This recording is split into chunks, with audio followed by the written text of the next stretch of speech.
guys, welcome back to Students Channel. In our previous video, we have learned the kinds of sentences, and now in this video, we will be covering the topic phrase and clauses. So let's start with our first topic, which is phrase. So generally, basically, what is phrase? A phrase is a group of words which make sense but not complete sense. A phrase may have one word or more than one word. इसका मतलब क्या हुआ?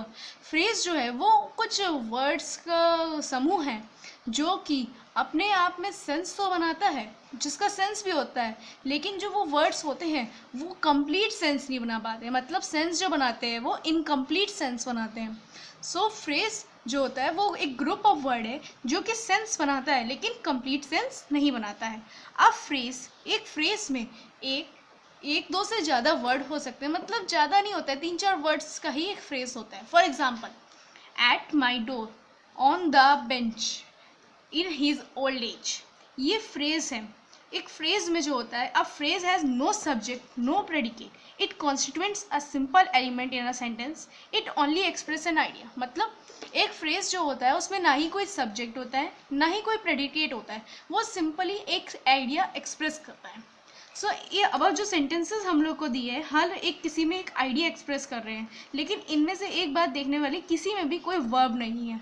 जो verb होती है वो इसमें finite verb नहीं होती, इनफाइनाइट वर्ब होती है. हम लोग वर्ब के बारे में भी आगे पढ़ेंगे हम लोग के आगे आने वाले वीडियोस में.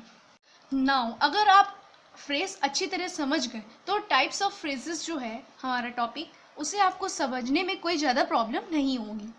तो हम लोग के पास बेसिकली 3 टाइप्स ऑफ फ्रेजेस होते हैं, adjective phrase, adverb phrase and noun phrase. तो अब हम लोग इनको अलग अलग स्टडी करते हैं. तो सबसे पहले जो हमारा आता है वो है एडजेक्टिव फ्रेज. तो what is adjective phrase? The adjective phrase is a group of words that does the work of an adjective. मतलब एडजेक्टिव फ्रेज भी एक वर्ड्स का कुछ वर्ड्स का ग्रुप है जो कि सेंटेंस में एडजेक्टिव का काम करता है.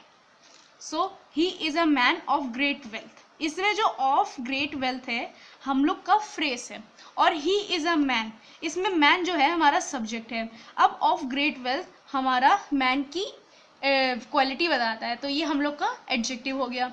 ऐसे ही she is a girl with blue eyes. इस सेंटेंस में विद ब्लू आइज हमारा फ्रेज है, और शी इज़ अ गर्ल हमारा जो सपोर्टिंग सेंटेंस है.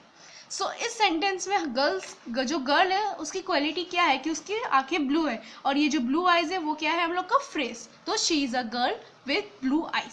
Now she was wearing a chain made of gold. इसमें मेड ऑफ गोल्ड हमारा फ्रेज है और she was wearing a chain हमारा सपोर्टिंग सेंटेंस है. तो मेड ऑफ गोल्ड हमारा फ्रेज है, और जो ये चेन है ये फ्रेज उसकी क्वालिटी बता रहा है. नाउ अब हम लोग का नेक्स्ट जो आता है वो है the adverb phrase. Adverb phrase क्या है, चलिए ये भी देख लेते हैं. A adverb phrase is a group of words that does the work of an adverb. So adverb phrase भी adjective phrase की तरह ही है, बस इसमें थोड़ा सा अंतर ये है कि जो adverb phrase है वो sentence में adverb का रोल प्ले करता है. For example, he answered in a very rude manner. तो इस सेंटेंस में a very rude manner जो है हम लोग का फ्रेज है, और ही आंसर्ड जो है हम लोग का सपोर्टिंग सेंटेंस है. इस सेंटेंस में जो आंसर्ड है हम लोग की वर्ब है, और इस वर्ब की क्वालिटी क्या है कि ही उसने बहुत ही रूड मैनर में आंसर किया. तो ये हम लोग का हो गया एडवर्ब फ्रेज. नंबर 2 आता है the Rajput fought in a very brave manner. इस सेंटेंस में जो इन अ वेरी ब्रेव मैनर है ये हम लोग का फ्रेज है, और द राजपूत फाउट हमारा सपोर्टिंग सेंटेंस है. इस सेंटेंस में जो फाउट है वो हम लोग का वर्ब है, और वो कैसे लड़े ये उनकी क्वालिटी बता रहा है, कि विशेषता बता रही है कि वो कैसे लड़े, वो बहुत ही बहादुरी से लड़े. ये हमारा हो गया एडवर्ब फ्रेज. ऐसे ही stared at me in a fit of anger. इसमें in a fit of anger हमारा फ्रेज है, और ही स्टेयर्ड एट मी हम लोग का सपोर्टिंग सेंटेंस है. तो वो हमें कैसे घूर रहा है, वो हमें गुस्से में घूर रहा है. तो ये हो गया हम लोग का एडवर्ब फ्रेज. ना हम लोग का लास्ट टाइप ऑफ फ्रेज जो है वो है द नाउन फ्रेज. वो क्या है ये भी देख लेते हैं. A noun phrase is a group of words that does the work of noun. Noun phrase भी बिल्कुल बाकी सभी फ्रेज की तरह है जो कि ग्रुप ऑफ वर्ड है, लेकिन बस क्या फ़र्क है, वो सेंटेंस में नाउन का रोल प्ले करता है. For example, I love reading books. To forgive one enemies is of noble quality. I enjoying playing cricket. अब इन एग्जाम्पल्स में जो हम लोग का reading books, forgive one enemies, enjoy playing cricket, ये जो है हम लोग का फ्रेज है, और इनमें हम लोग को क्वालिटी किसकी दिख रही है, नाउन की क्वालिटी, अपना प्ले नाउन की तरह इन सेंटेंस में रोल प्ले कर रहे हैं। तो ये हो गया हम लोग का नाउन फ्रेज। सो अब हम लोग ने फ्रेजेस बहुत अच्छी तरीके से समझ लिए, फ्रेजेस क्या होते हैं, फ्रेजेस के टाइप्स क्या होते हैं, हम लोग सब समझ गए। अब फ्रेजेस के बाद हम लोग को साथ ही साथ एक और सब टॉपिक है जिसको समझना बहुत ज़रूरी है, वो है द क्लॉजेस। अब क्लॉजेस क्या है ये भी देख लेते हैं। अब clause is a group of word forming part of sentence and having a subject and predicate। तो सबसे पहले बेसिकली हम लोग जान लेते हैं कि क्लॉज और फ्रेज में क्या फ़र्क है। जो फ्रेज होता है उसमें सब्जेक्ट और प्रेडिकेट एब्सेंट होता है, उसमें सिंपली एक आइडिया एक्सप्रेस करता है। लेकिन जो क्लॉज है उसमें सब्जेक्ट और प्रेडिकेट दोनों होता है। अब क्लॉजेस को हम आपको ऐसे समझाते हैं एक एग्जाम्पल से। She knows me well and she likes me, he waited for me till I return. ये दो सेंटेंसेस है। अब अगर हम इन दो सेंटेंसेस को अलग अलग करें तो ये निकल के आ रहा है। फर्स्ट वाले सेंटेंस का ए पार्ट ये है शी नोज मी, और दूसरा क्या है शी लाइक्स मी, और ही waited for me till I return.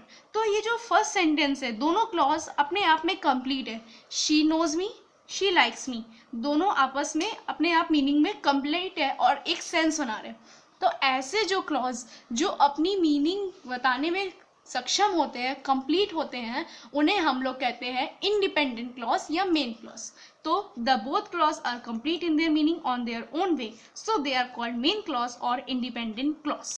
अब हम लोग का जो दूसरा सेंटेंस था he waited for me till I return, इसमें दोनों सेंटेंस में देखिए तो एक जो सेंटेंस है वो अपने मीनिंग बताने में अनेबल है, मतलब वो दूसरे वाले क्लॉज पे डिपेंड है।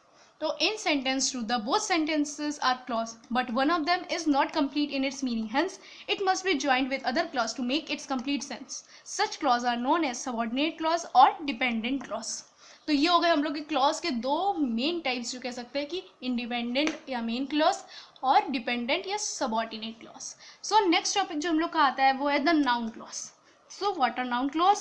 A noun clause is a group of words which contain a subject and predicate of its own and do the work of noun. ये भी बिल्कुल फ्रेज की तरह ही है, बस इसमें डेफिनेशन का अंतर हो रहा है कि क्लॉज और फ्रेज का बस अंतर है। नाउन क्लॉज क्या है, वो भी ग्रुप ऑफ वर्ड्स है जिसमें सब्जेक्ट और प्रेडिकेट होता है और अपना काम जो सेंटेंस में करता है, सेंटेंस में वो काम नाउन का प्ले करता है। For example, give me what I want, the teacher asked me if I had any problem. इसमें है आई वॉन्ट हम लोग का एक क्लॉज है। The teacher asked me if I had any problem, इसमें आई हैड एनी प्रॉब्लम हम लोग का नाउन क्लॉज है, क्योंकि इसमें ये जो हम लोग का सेंटेंस है, ये क्लॉज है, ये हम लोग का नाउन का रोल प्ले कर रहा है। ऑल्सो एक और बात है, जो नाउन क्लॉज है वो ज़्यादातर इंट्रोड्यूस्ड होते हैं that, if, whether, WH question word, वो हम लोग ने जो पहले पढ़े थे, व्हाट, हु, व्हेन, ऐसे चीज़ों से नाउन क्लॉज जो होते हैं वो ज़्यादातर शुरू होते हैं। अब हम लोग का जो सेकंड क्लॉज आता है वो है एडजेक्टिव क्लॉज। अब ये क्या है ये भी पढ़ लेते हैं। A clause that contains subject and predicate of its own and acts like an adjective is called an adjective clause। वो भी बिल्कुल नाउन क्लॉज की तरह है, बस फर्क क्या है, वो सेंटेंस में एडजेक्टिव का रोल प्ले करता है, मतलब वो सेंटेंस में क्वालिटी बताता है, उसकी विशेषता बताता है। For example, a man who has a good character is respected everywhere. A man who has a good character is respected everywhere। तो इसमें जो a man who has हम लोग का एक अलग क्लॉज है और a good character is respected everywhere हम लोग का अलग क्लॉज है। ऐसे ही tells a tale which sounds untrue, he tells a tale हम लोग का एक अलग है और sounds untrue एक अलग क्लॉज है विच इसको ज्वाइन कर रहा है। तो a man who has a good character is respected everywhere, इसमें अ गुड कैरेक्टर किसका गुड कैरेक्टर होएगा जो वो रिस्पेक्ट होएगा हर जगह, मैन का, मतलब इसमें मैन की क्वालिटी बताई जा रही है कि वही मैन से रिस्पेक्टेड होएगा हर जगह जिसका चरित्र अच्छा होगा। ऐसे ही tells a tale which sounds untrue, उसने कैसी हम लोग को कहानी सुनाई जो सुनने में अजीब लगती है, मतलब झूठी लगती है। तो ये टेल की क्वालिटी क्या हुई कि वो अनट्रू है। ऑल्सो एक और बात, मेन एडजेक्टिव क्लॉसेस जो होते हैं वो ज़्यादातर किससे इंट्रोड्यूस होते हैं, रिलेटिव प्रोनाउंस जैसे हु, हुज, विच, दैट, इनसे शुरू होते हैं। Now let's study the last type of clause which is adverb clause. What is adverb clause? A clause which contains subject and predicate of its own and acts as adverb is known as adverb clause. मतलब वो clause जिसमें subject और predicate होता है बाकी clause की तरह, और बस उसमें क्या फ़र्क होता है, वो उस sentence में adverb का role play करता है. For example, we have come so that we may help you. ये जो sentence है इसमें we have come एक अलग clause है और वी में हेल्प यू एक अलग क्लॉज है जो कि जॉइंट है सो दैट से. अब इस सेंटेंस में जो कम है हमारा वो वर्ब है और उसकी क्वालिटी क्या है कि मी में हेल्प यू, मतलब हम लोग यहाँ पे क्यों आए हैं, तुम्हारी हेल्प करने के लिए.